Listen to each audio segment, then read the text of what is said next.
All right, good afternoon. I'm just going to get this out of the way because everybody has been asking me. Yes, the Secretary General intends to travel to Rome to attend the funeral of Pope Francis. When we have more details, we will share them with you, but that is the crux. Today is, what day is today? International Mother Day. Mother Earth Day. Mother Earth Day. I should have known this. In his message, the Secretary General said Mother Earth is running a fever, with last year being the hottest ever on record. We know what's causing this sickness, he said, referring to the greenhouse gas emissions humanity is pumping into the atmosphere. But we also know the cure. All countries must create new climate action plans that align with limiting goal temperature rise to 1.5 degrees Celsius. It is essential to avoid the worst of climate catastrophe, he said. And as a reminder, you all know that tomorrow the Secretary General, together with President Lula da Silva of Brazil, will convene a group of heads of states and government for a virtual closed-door meeting to discuss strengthening global efforts to tackle the climate crisis and accelerate a just energy transition. The Secretary General is expected to deliver some remarks on climate to you around 10:30 at the stakeout, Security Council stakeout.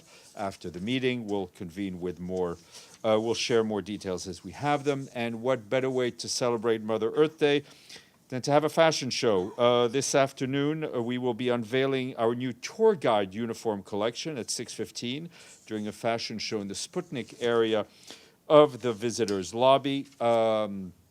This is a collaboration between the government of Sweden, the UN Office of Partnerships, and the UN Department of Global Communications, as well as student from the Swedish School of Textiles at the University of Borås. This partnership reflects a shared commitment to sustainable lifestyle, fashion, and innovation, designed with natural fibers, renewable materials, low-impact production methods, and the uniform embodies a fusion of creativity, inclusivity, and environmental responsibility. We look forward to seeing our tour guide colleagues in their new uniforms. They have the toughest job in the building. Senior personnel appointment to share with you. The Secretary General is appointing Ian Martin of the United Kingdom as head of the strategic assessment as part of his UN 80 initiative of the UN Relief and Works Agency for Palestine, that you all know as UNRWA. The Secretary General is tasking Mr. Martin with conducting the strategic assessment in order to review UNRWA's impact, implementation of its mandate under the present political, financial, security, and other constraints, and consequences and risks for Palestine refugees. As you all know, Ian Martin has a distinguished service within the United Nations. He was involved in a number of other strategic reviews, most notably as lead of the Independent Strategic Review of the UN mission in Somalia, and then also as a member of the high-level independent panel on peace operations. We will share that announcement with you. Meanwhile, on the ground in Gaza, the situation continues to worsen. Our humanitarian colleagues report that hostilities across the Gaza Strip are continuing, with a devastating toll on civilians and critical infrastructure. Earlier today, local authorities reported attacks by Israeli forces that struck several heavy machinery vehicles across Gaza, halting solid waste and rubble removal services. Despite the ongoing hostilities and despite the fact that aid has not come in for at least more than 50 days, we and our partners are doing what we can to support people throughout the Gaza Strip. In Gaza City yesterday, the acting humanitarian coordinator for the occupied Palestinian territory, Susanna Kalak, led a mission to Al-Shifa Hospital, where she and partners viewed work underway to install a desalination plant to serve dialysis patients at the facility. Our partners also report that several people suffering from severe acute malnutrition have been admitted to hospitals for treatment this week, with cases on the rise. Despite extremely low supply, some 180 community kitchens in Gaza continue to operate every day. However, many of these kitchens are at imminent risk of closing. due to the shutting down since the stocks are being depleted. Lack of cooking gas. Because of lack of cooking gas, families are resorting to burning plastic to cook their meals. OCHA warns that access to fuel is a major concern among many major concerns.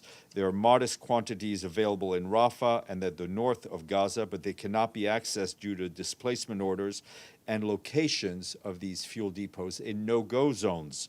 Those are areas where humanitarian partners are required to coordinate their movements with Israeli authorities. And to end on a more positive note, OCHA reports that humanitarian partners have rehabilitated a temporary dumping site in Al Bureij. This will help reduce health and risks and diseases among vulnerable population there and in the wider Deir al-Balah area. Moving back to this continent and another dire situation, that is what is going on in Haiti. Our humanitarian colleagues are informing us that a surge in armed violence have driven many people to flee their homes in parts of the country's center department, and that took place during the first half of this month. More than 51,000 human beings in the communes of Mirabale and Sodo were displaced during this period. That's what the International Organization for Migration is telling us. The vast majority, some 95% of people, remain in their department, with more than 12,500 people now sheltering in 95 newly established informal sites. Our humanitarian colleagues say that the crisis has disrupted public services and education. All schools in Mirebalais and Sodo are closed, with more than 30 schools in neighboring communes are being used as temporary shelters for displaced families. Power cuts, disruptions to communication networks, and limited access due to the presence of armed groups continue to hamper our response efforts. Despite these challenges, we and our partners are scaling up the response to support people impacted by violence in the Center Department. The Pan American Health Organization has supported 5 cholera awareness sessions and delivered 1.5 metric tons of emergency health kits. That's enough for 50 surgeries and more than 1,000 consultations. Our friends across the street at UNICEF have also dispatched medical and hygiene supplies, and government partners are providing water trucking to displacement sites in Ash, which is the capital of the Center Department. Meanwhile, our humanitarian colleagues say that protection needs are surging. Women, children, and people with disabilities require urgent support, and signs of post-traumatic stress have been reported, particularly in the area of Boucan-Carré. This week, OCHA is leading a humanitarian mission to Anche and Boucan-Carré to enhance the coordination among partners and inform priorities for response efforts in the Center Department. And this morning, the Secretary General's Special Representative for Colombia, Carlos Ruiz Massieu, briefed Security Council members. He told them that despite the many challenges still present, Colombia is a changed country today compared to years preceding the signing of the peace agreement. He noted that the agreement brought an end to the largest insurgency in the country, which spanned decades, and added that a more inclusive political system has emerged. However, Mr. Ruiz Massieu also warned that violence, insecurity, and poverty continue to persist in places like Catatumbo, Cauca, and Choco, and added that this underscores the importance of advancing the implementation of the peace agreement. He also called on the Council to continue to support Colombia in its consistent effort to consolidate peace.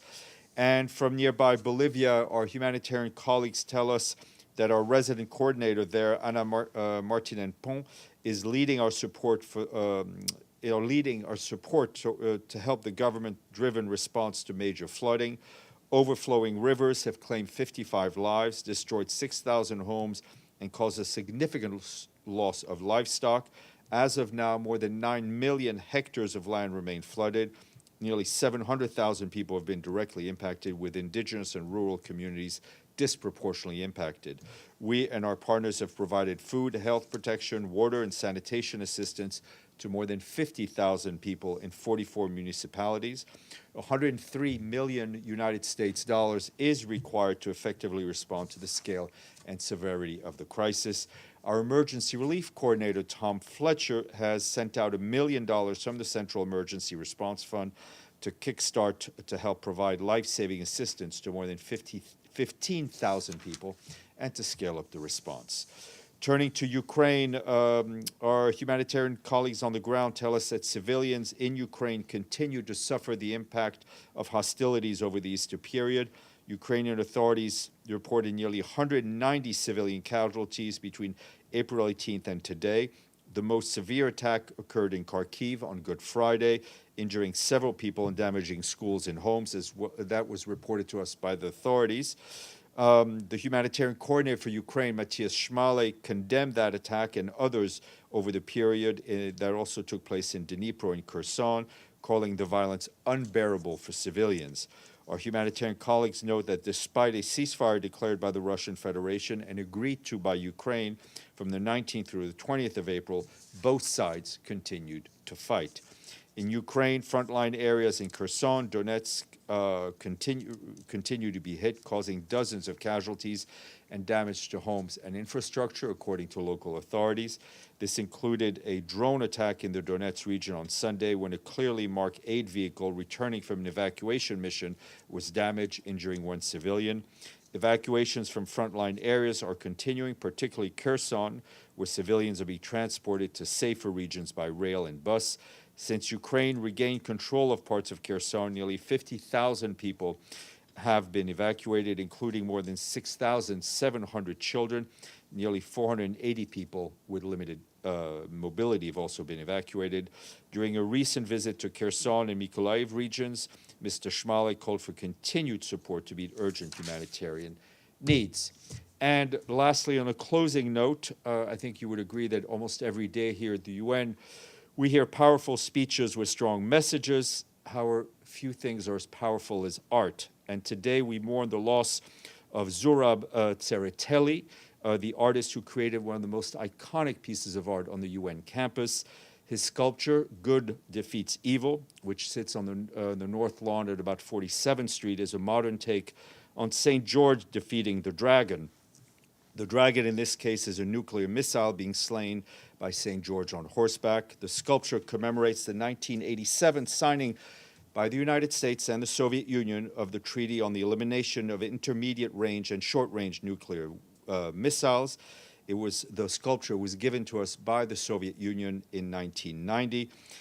The message of the sculpture against nuclear weapons sadly remains as valid today as it was in 1990. We send our condolences to the friends and families of Mr. Tsereteli.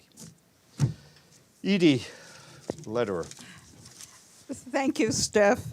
Qatar and Egypt, the mediators in the Gaza conflict, have proposed a new formula to end the war. According to reports, does the Secretary General have any comment? Our comment is that we hope this war ends and ends soon. Every day, I think, we read out more and more depressing updates on the situation in Gaza for the Palestinians. The fact that no food, no medicine, no fuel, no supplies have come in for now more than 50 days. The remaining hostages remain hostages in the hands of Hamas. We need the parties to agree to end this conflict for the benefit of Palestinians and the benefit of Israelis. And on a completely different subject, you spoke about the unveiling of the new tour guide uniforms this afternoon.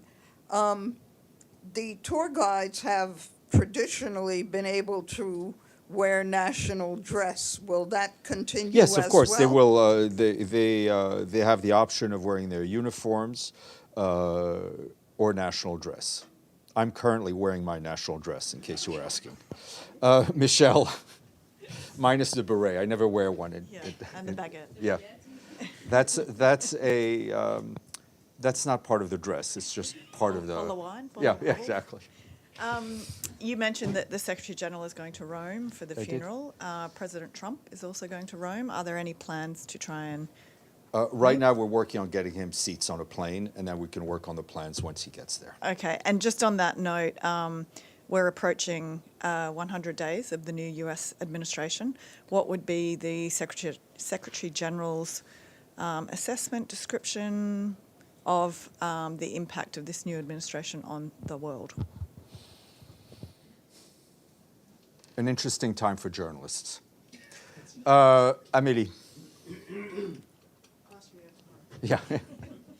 Thanks, Steph. About the UNRWA strategic review, maybe I missed something, but I did not understand when the UN80 initiative was announced that there would be a review of every single UN agency. So is UNRWA singled out, or is it the plan to have this kind of strategic review for every agency? It's not, UNRWA is not being singled out, though I would say that UNRWA is operating in a singular environment, right? The financial pressures on the organization, the security situation, which we outline every day, both in Gaza and in in the occupied West Bank, not to mention what it had to, the work it had to do during a conflict in Syria and in Lebanon.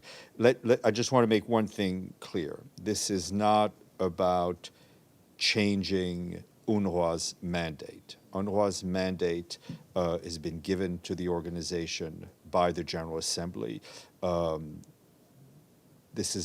We're not looking in any way at changing the mandate. We're trying to see how, in this very complex environment, UNRWA can best deliver for the Palestine refugees it serves, for the communities it serves. They deserve to be assisted by an organization, by UNRWA, that can work in the best possible manner, given all these challenges. UN80, I think the Secretary General was pretty clear, is an opportunity for all of us, for the Secretariat, for the member states, to see how this organization can be even more fit for purpose. But there won't be necessarily a strategic review per each UN agency? No, but let's be clear also, the strategic reviews are a tool for the Secretary General to use in different cases. They're repeatedly, very often used in peacekeeping missions, in political missions, to see how we can do our work better and more efficiently. And last one, is there a timeline for him to give the conclusion? Mid-June of 2025, which is this year. Gabby. Actually, Emily pretty much asked everything, and you pretty much answered everything I was going to ask. Wow. Let me think if I have something in the can here. I can come back to you. No, it's all right. I guess when I read the press release that came out about Mr. Martin's appointment, I kind of couldn't quite read it. I guess my question is, Israel has said repeatedly, as you know, that there are other UN agencies that can do the job of UNRWA. Is part of his review to see if that is possible or not? Look, let's be clear, we will not question UNRWA's mandate, right? We will see how UNRWA can better operate and better serve the communities that rely on UNRWA, and not just, we talk about UNRWA as a humanitarian agencies, but it's much more than that, right? It's all the educational, the health services and other services that it provides. Vladimir and then Javier. Thank you, Stefan. You have obviously noticed that during the current ceasefire negotiations, Russia has intensified its attacks on civilians and civilian objects in Ukraine. This has been even been admitted by Russian ruler Putin, who used to deny everything. What can you say about this? Well, I mean, we're stating the facts, right? We talked about this yesterday, but I think Matthias Schmaler in his statement was very clear that we saw what was supposed to be an Easter cessation of hostilities or truce, whatever word you want to use, but the fighting continued. the civilians continued to suffer. And Mr. Schmale and the whole UN team has been, I think, standing side by side with those civilians in Ukraine, trying to assist them in the best way we can. But in the end, we need an agreement to end this war in line with international law, in line with relevant UN resolutions, and in line with the territorial integrity and independence of Ukraine. Javier, and then you, and then Steph, Yvonne. we can say that there was a great coincidence between the values that the Pope promoted, climate change, migration, his stance against wars, and the values that Mr. Guterres still promotes. Now, what are his expectations on a new Pope? I think I've repeatedly asked, to state my opinion on what member states in the General Assembly and the Security Council may come up with. If you think I'm going to place any expectation or comment on what the College of Cardinals will do, I will not. But you are fair in your assessment in the first part of your statement that the Secretary General and the late Pope shared a lot of common ideas, notably on climate change, on migration, and on human dignity. You and then Yvonne. Thank you. Thank you, Steve. My question is about tomorrow's informal meeting, area forum chaired by China. So who will attend and brief from UN? And one more. I don't believe there's a Secretariat speaker, but I will check. I mean, these are, unofficial meetings of the Security Council under the ARIA formula. Okay, got it. So could you give me a comment about tariff by US? And About what? About well, tariff. I think Secretary General has said it much more clearly or eloquently than I could say, that in a trade war, nobody wins. And the people who lose are the poorest and the most vulnerable. Yvonne Murray, Hello. RTE. Thank you very much. What does the Secretary General hope that the next Pope will do to address the systematic clerical abuse that popes throughout the ages have presided over and not fully addressed? Any abuse of vulnerable people, any abuse of children, of minors, needs to be dealt in a very clear and transparent way, and in a way where there's also clear accountability.